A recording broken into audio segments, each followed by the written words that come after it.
നമ്മുടെ തേർഡ് മോഡ്യൂളായിരുന്നു second order ordinary differential equation. അത് ജസ്റ്റ് ഒന്ന് ബ്രീഫായിട്ടാണ് ഇവിടെ ഡിസ്കസ് ചെയ്യുന്നത്. അപ്പോൾ നോക്കാം, y double dash plus f of x y dash plus g of x y is equal to r of x എന്ന് പറയുന്ന ഒരു ഇക്വേഷൻ തന്നു കഴിഞ്ഞാൽ അത് ഹോമോജീനിയസ് ആവുക എപ്പോഴാണെന്ന് വെച്ച് കഴിഞ്ഞാൽ r of x equal to 0 ആവുന്ന കേസിലും r of x not equal to 0 ആവുന്ന കേസിൽ എന്താവും, നോൺ ഹോമോജീനിയസ് ആവും. അപ്പം ഇങ്ങനെയുള്ള നോൺ ഹോമോജീനിയസിൻ്റെയും ഹോമോജീനിയസിൻ്റെയും കുറച്ച് പ്രോബ്ലംസ് അതെങ്ങനെയാണ് സോൾവ് ഔട്ട് ചെയ്തെടുക്കുന്നത് അതൊക്കെയാണ് ശരിക്കും പറഞ്ഞാൽ ഈ മോഡ്യൂളിൻ്റെ അകത്ത് നമ്മൾ പഠിക്കുന്നത്. നമുക്ക് സ്റ്റാർട്ടിങ് തൊട്ടേ ഒന്ന് പോയി നോക്കാം. ഒന്നാമത്തേതെന്ന് വെച്ച് കഴിഞ്ഞാൽ verify y is equal to cos x is the solution of y double dash plus y is equal to 0. അതായത് നമുക്കൊരു ഇക്വേഷൻ തന്നിട്ടുണ്ടാവും, ആ ഇക്വേഷനും പിന്നെ ഒരു ഫംഗ്ഷനും തന്നിട്ടുണ്ടാവും. അപ്പോൾ ഈ ഫംഗ്ഷൻ എന്ന് പറയുന്നത് ഈ ഇക്വേഷൻ്റെ സൊല്യൂഷൻ ആവുമോ എന്നാണ് ആദ്യം നമ്മൾ ചെക്ക് ചെയ്യുന്നത്. അതെങ്ങനെയാണ് ചെക്ക് ചെയ്യാന്ന് വെച്ച് കഴിഞ്ഞാൽ ആദ്യം നമുക്ക് തന്ന ഫംഗ്ഷൻ അങ്ങനെ എടുത്തെഴുതുക. എന്നിട്ടോ പിന്നെ വൈ ഡാഷ് കാണാം, വൈ ഡബിൾ ഡാഷ് കാണാം. അതിന് ശേഷം നമ്മൾ ഇക്വേഷൻ നോക്കുക, ഇക്വേഷൻ എന്തൊക്കെയാണ് ഉള്ളത് നോക്കുക. ഇവിടുത്തെ കേസിൽ നോക്കിയാൽ വൈയും വൈ ഡബിൾ ഡാഷും ഉള്ളത്. അപ്പം വൈക്ക് കറസ്പോണ്ടിങ് ആയിട്ട് നമ്മളെ ഫംഗ്ഷൻ ഏതാണോ വരുന്നത് അത് എഴുതുക. വൈ ഡബിൾ ഡാഷ് എന്ന് പറഞ്ഞാൽ ആ ഫംഗ്ഷൻ്റെ ഡബിൾ ഡെറിവേറ്റീവ് എഴുതുക. ഇപ്പോൾ ഇവിടെ മൈനസ് കോസിക്സും ഉള്ളത്. അപ്പം ജസ്റ്റ് അതിൻ്റെ സം എടുത്തു കഴിഞ്ഞാൽ ഈക്വൽ ടു 0 കിട്ടുന്നുണ്ടെങ്കിൽ എന്താണ്, ഈ y is equal to cos x എന്ന് പറയുന്നത് ഈ ഒരു ഇക്വേഷൻ്റെ സൊല്യൂഷനാണ്. ഓക്കെ, അപ്പോൾ ഇവിടെ നമുക്ക് y is equal to cos x എന്ന് പറയുന്നത് y double dash plus y is equal to 0 എന്ന് പറയുന്ന ആ ഒരു ഇക്വേഷൻ്റെ സൊല്യൂഷനാണ് കിട്ടി.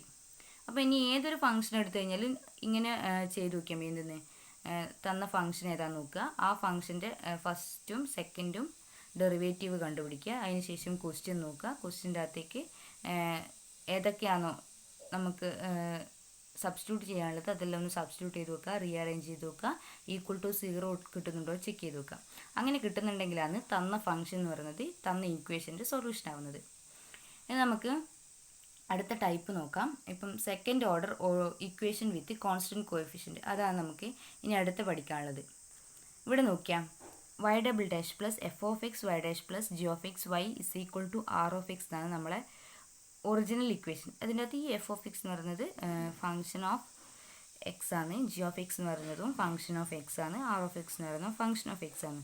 അതിന് പകരം നമ്മൾ ഈ ഫംഗ്ഷന് പകരം എന്ത് ചെയ്താൽ കോഎഫിഷ്യൻറ്റ് കോൺസ്റ്റൻ്റ് ആക്കി എടുക്കുന്നതിനാണ് second order equation with constant coefficient എന്ന് പറയുന്നത്. അപ്പോൾ ഈ എയും ബിയും ഇവിടെയുള്ള ഈ വൈ ഡബിൾ ഡാഷിന് മുന്നിൽ എപ്പോഴും 1 ആയിട്ട് കീപ്പ് ചെയ്തിട്ടുണ്ടാവും. ഈ എയും ബിയും എന്തായിരിക്കും, ഏതെങ്കിലും ആർബിട്രറി കോൺസ്റ്റൻ്റ് ആയിരിക്കും.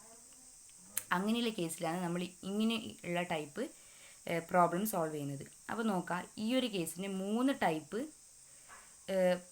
ജനറൽ സൊല്യൂഷൻ ഉണ്ട്. അപ്പോൾ ഒന്നാമത്തെ ജനറൽ സൊല്യൂഷൻ എങ്ങനെയാണ് വരുന്നതെന്ന് വെച്ച് കഴിഞ്ഞാൽ നമുക്ക് ഈ ഇക്വേഷൻ്റെ കറസ്പോണ്ടിങ് ആയിട്ടുള്ള റൂട്ട്സുകൾ ഡിസ്റ്റിങ്ക്റ്റ് ആവുന്ന കേസിൽ y of x equal to C1 e raise to lambda 1 x plus C2 e raise to lambda 2 x എന്ന് വരും ജനറൽ സൊല്യൂഷൻ. അപ്പോൾ ഇതിൻ്റെ അകത്ത് ഈ ആർബിട്രറി കോൺസ്റ്റൻ്റ് ആയ C1ഉം C2 ഒഴികെ ഈ e raise to lambda x comma e raise to lambda 2 x എന്ന് പറഞ്ഞിട്ട് എഴുതുന്നതാണ് അതിൻ്റെ ബേസിസ് എന്ന് പറയുന്നത്. നമുക്ക് ക്വസ്റ്റ്യൻ ഉണ്ടായിട്ടില്ലേ, ഫൈൻഡ് ദ ബേസിസ് ഓഫ് എന്ന് പറഞ്ഞിട്ടൊരു ഇക്വേഷൻ ഉണ്ട്. അപ്പോൾ ആദ്യം എന്ത് ചെയ്യുക, ആ ഇക്വേഷൻ സോൾവ് ചെയ്തിട്ട് അതിൻ്റെ റൂട്ട്സ് കണ്ടുപിടിക്കുക, റൂട്ട്സിന് കറസ്പോണ്ടിങ് ആയിട്ടുള്ള ജനറൽ സൊല്യൂഷൻ എഴുതുക. എന്നിട്ട് അതിൻ്റെ അകത്ത് ആർബിട്രറി കോൺസ്റ്റൻ്റ് ഒഴികെ ബാക്കി വരുന്നതിനെ കൊമാസ് വെച്ചിട്ട് എഴുതുക. ഇനിയിപ്പോൾ നോക്കിയാൽ റിയൽ റൂട്ട്സിൻ്റെ കേസിൽ, അതായത് ലാംഡ 1 ലാംഡ 2 ഒരു പർട്ടിക്കുലർ ലാംഡേനോട് ഈക്വൽ ആയിരിക്കും. ആ ഒരു കേസിൽ നമ്മൾ ജനറൽ സൊല്യൂഷൻ എന്ന് പറയുന്നത് y of x equal to C1 plus C2 x e raise to lambda x ആയിരിക്കും. അതെന്ന് പറഞ്ഞാൽ ഞാൻ ജസ്റ്റ് ഒന്ന് സ്പ്ലിറ്റ് ചെയ്ത് എഴുതിയിട്ടുണ്ട്. C1 e raise to lambda x, അതായത് C1 e raise to lambda x plus C2 x e raise to lambda x.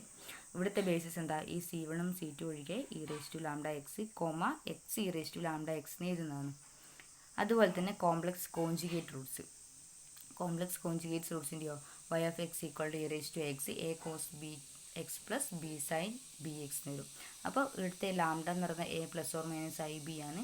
ഇവിടുത്തെ ഈ റിയൽ പാർട്ട് എന്ന് പറയുന്നതാണ് ഇ റേസ് ടുവിൻ്റെ പവറായിട്ട് വരുന്നത്. കോംപ്ലക്സിൻ്റെ ഒപ്പരമുള്ള ഈ പാർട്ടാണ് കോസിൻ്റെയും സൈനിൻ്റെയും ഒപ്പരം വരുന്നത്, അത് ശ്രദ്ധിക്കണം. അപ്പോൾ അതിന് ശേഷം നമ്മൾ നോക്കുക, ഇതിൻ്റെ അകത്തെ ബേസിസ് ആയിട്ട് എന്താ വരിക, ഈ e raise to x into cos beta x b എക്സും comma e raise to x into sine b എക്സും, ഇത് രണ്ടുമാണ് എന്തായിട്ട് വരിക, ഇവിടുത്തെ റൂട്ട്സ് ആയിട്ട് ഇവിടുത്തെ ബേസിസ് ആയിട്ട് വരിക.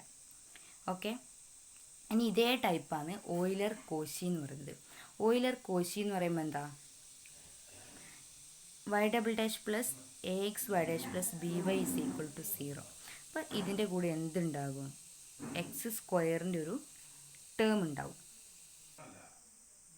അപ്പോൾ തന്ന ഇക്വേഷൻ നമ്മൾ എന്ത് ചെയ്ത ഒരു ഓക്സിലറി ഇക്വേഷൻ്റെ ഫോമിലേക്ക് മാറ്റിയത്. ഇതൊക്കെ ഓൾറെഡി ഞാൻ പറഞ്ഞു തന്നതാണ്.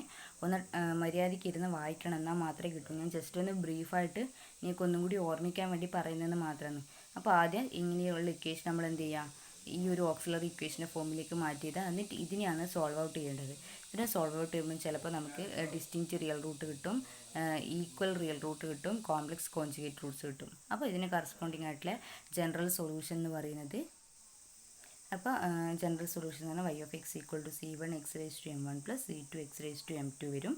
ഇവിടുത്തെ ഈ x(m1), x(m2) ആണ് ഇതിൻ്റെ കറസ്പോണ്ടിങ് ആയിട്ടുള്ള ബേസിസ്. അതുപോലെ തന്നെ ഈ ഒരു കേസിൽ c1 + c2 log x x(m) എന്നാണ് ഇതിൻ്റെ ജനറൽ സൊല്യൂഷൻ വരിക. അതിന് കറസ്പോണ്ടിങ് ആയിട്ടുള്ള ബേസിസ് എന്ന് പറയുന്നത് x(m), log x × x(m) വരും. അതുപോലെ തന്നെ കോംപ്ലക്സ് കോൺജുഗേറ്റ് റൂട്ടും ഇതിൻ്റെയോ y(x)ന് x(a) cos b log x + b sin b log x വരും. അപ്പോൾ ഇവിടുത്തെ ലാംഡ എന്ന് പറയുന്നത് a ± ib ആണ്. a എന്ന് പറയുന്നത് ഇതിൻ്റെ കറസ്പോണ്ടിങ് ആയിട്ടുള്ള എക്സിൻ്റെ പവറായിട്ട് വരും. ഈ i എന്ന് പറയുന്നത് കോസിൻ്റെ sin t, അല്ല b എന്ന് പറയുന്നത് കോസിൻ്റെ sin t കൂടെ തന്നെ വരും. അപ്പോൾ ഇനി ഇവിടുത്തെ എയും ബിയും ഒഴികെയുള്ള ആ കോൺസ്റ്റൻറ്റ് ടേംസിന് ഒഴികെ ബാക്കി കൊമ വെച്ചിട്ട് എഴുതുന്നതാണ് ഇതിൻ്റെ ബേസിസ് എന്ന് പറയുന്നത്.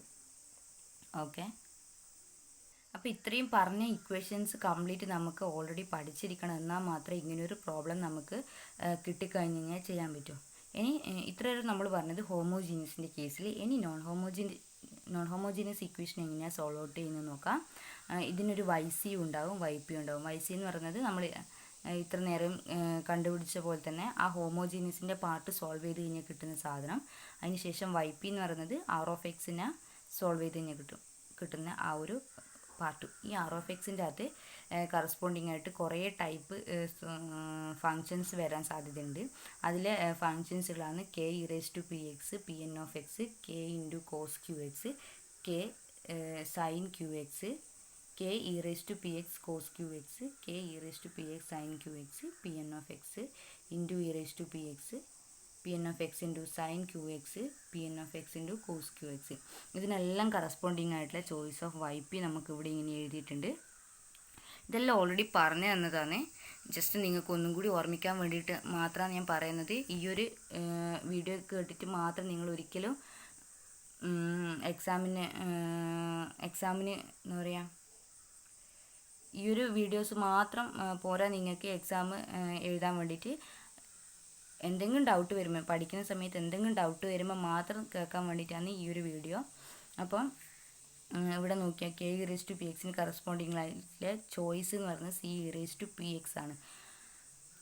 അതൊക്കെ നമ്മൾ എങ്ങനെയാണ് എടുക്കുന്നത് ഞാൻ ഓൾറെഡി പറഞ്ഞു തന്നതാണ്. അപ്പോൾ അതിനുള്ള കറസ്പോണ്ടിങ് ആയിട്ട് ഓരോ ചോയ്സസിന് കറസ്പോണ്ടിങ് ആയിട്ട് നമ്മൾ എന്ത് ചെയ്യുക, YP ചൂസ് ചെയ്തതിന് ശേഷം സോൾവ് ചെയ്യുക. ഇതൊക്കെ ഓരോന്നിന് കറസ്പോണ്ടിങ് ആയിട്ടുള്ള ക്വസ്റ്റ്യൻസും ടെക്സ്റ്റിൽ അങ്ങനെ സോൾവ് ഔട്ട് ചെയ്ത് വെച്ചിട്ടുണ്ട്. അപ്പോൾ ഓരോ ക്വസ്റ്റ്യൻ എടുക്കുക, എന്നിട്ട് അതിന് കറസ്പോണ്ടിങ് ആയിട്ടുള്ളത് സ്വന്തമായിട്ടൊന്ന് ചെയ്യാൻ നോക്കുക.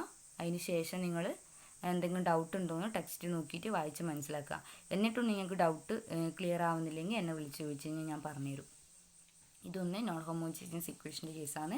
അതിനുശേഷം അതേ ടൈപ്പ് തന്നെയാണ് നോൺ ഹോമോജീനിയസിൻ്റെ വേറൊരു മെത്തേഡാണ് method of variation of parameter എന്ന് പറയുന്നത്. ഈ മെത്തേഡ് ഓഫ് വേരിയേഷൻ ഓഫ് പാരാമീറ്ററിൻ്റെ അകത്ത് ആദ്യം നമ്മൾ എന്ത് ചെയ്യുക, YC + YP തന്നെ ഉണ്ടാവും. YC എന്ന് പറയുന്നത് നമ്മൾ ഹോമോജീനിയസ് പാർട്ട് സോൾവ് ചെയ്ത് കിട്ടുന്ന ആ ഒരു സംഭവം. പിന്നെ YP എന്ന് പറയുന്നതിന് ഒരു ഇക്വേഷൻ ഉണ്ട്, അതാണ് -φ1 × integral y2 r/ω × dx + y2 × integral y1 r/ω × dx. അപ്പോൾ എന്ത് ചെയ്യുക, y1 ഉം y2 ഉം നമുക്ക് സോൾവ് ചെയ്ത് കഴിഞ്ഞാൽ ആ ജനറൽ പാർട്ട്, ഈ ഹോമോജീനിയസ് പാർട്ട് സോൾവ് ചെയ്ത് കഴിഞ്ഞാൽ കിട്ടും. R എന്ന് പറയുന്നത് ഈക്വൽ ടു എന്ന് പറഞ്ഞിട്ട് എഴുതുന്നതിൻ്റെ ഈ റൈറ്റ് ഭാഗത്തുള്ള സാധനം. പിന്നെ ഒമേഗ എന്ന് പറയുന്നത്, ഇത് റോൺസ്കി എന്നാണ് ഇതിന് പറയുക. ഇതെന്ന് പറയുന്നത് y1ൻ്റെയും y2ൻ്റെയും y1' y2' അതിൻ്റെ ഡിറ്റർമിനൻ്റ് ആണ് റോൺസ്കി എന്ന് പറയുന്നത്. അതും കണ്ടുപിടിക്കുക. പിന്നെ ജസ്റ്റ് ഇൻ്റഗ്രേറ്റ് ചെയ്ത് കഴിഞ്ഞാൽ YP കിട്ടും. ഓക്കെ, അപ്പോൾ നമ്മൾ ഇത്ര മാത്രമേ ശരിക്കും ഈ ഒരു മൊഡ്യൂളിൻ്റെ അകത്തുള്ളൂ. എന്തൊക്കെയാണ്, ഒന്ന് ഒരു ഇക്വേഷൻ തന്നു കഴിഞ്ഞാൽ അതിൻ്റെ സൊല്യൂഷൻ ഏതൊക്കെയാണ് കണ്ടുപിടിക്കേണ്ടത് അല്ലേ. അതിൻ്റെ അകത്ത് തന്നെ സാധാരണ മെത്തേഡുണ്ട്, ഓയിലർ കോശി മെത്തേഡുണ്ട്. അതായത് മെത്തേഡ് ഓഫ് കോൺസ്റ്റൻറ്റ് കോഎഫിഷ്യൻ്റും ഉണ്ട്, ഓയിലർ കോശിയും ഉണ്ട്. പിന്നെ നോൺ ഹോമോജീനിയസിൻ്റെ കേസിലാണെങ്കിലും അതിൻ്റെ YP, അതായത് ശരിക്കും പറഞ്ഞാൽ ജനറൽ സൊല്യൂഷൻ കണ്ടുപിടിക്കാൻ തന്നെയാണ് ഇതിൽ. അപ്പോൾ ജനറൽ സൊല്യൂഷൻ കണ്ടുപിടിക്കാൻ 2 മെത്തേഡ് ഉണ്ട് ഇവിടെയും, മെത്തേഡ് ഓഫ് വേരിയേഷൻ പാരാമീറ്ററും മെത്തേഡ് ഓഫ് അൺഡിറ്റർമൈൻഡ് കോഎഫിഷ്യൻറ്റും. അപ്പോൾ അത് രണ്ടും കൂടി ഒന്ന് എങ്ങനെയാണ് വരുന്നതെന്ന് മനസ്സിലാക്കുക. എല്ലാത്തിൻ്റെയും പ്രോബ്ലംസ് സോൾവ് ഔട്ട് ചെയ്തിട്ടുണ്ട്. ആ പ്രോബ്ലംസ് കംപ്ലീറ്റ് നോട്ടിലും സോൾവ് ചെയ്തതാണ്. എന്തെങ്കിലും ഡൗട്ട് ഉണ്ടെങ്കിൽ അപ്പം തന്നെ ക്ലിയർ ചെയ്ത് പോവുക. നിങ്ങൾക്ക് ഈ ഒരു സമയം മാത്രമേ ഇനി പഠിക്കാൻ കിട്ടൂ. ഇനി എനിക്ക് തോന്നുന്നു എക്സാം തുറക്കുമ്പോൾ തന്നെ ചിലപ്പോൾ എക്സാം ആയിരിക്കും. അപ്പം പിന്നെ ഒരു സ്റ്റഡി ലീവ് എന്ന് പറഞ്ഞിട്ടൊരു സംഭവം ഉണ്ടാവില്ല. അതുകൊണ്ട് വൃത്തിക്കിരുന്ന് പഠിക്കാൻ നിങ്ങൾ. ഓക്കെ.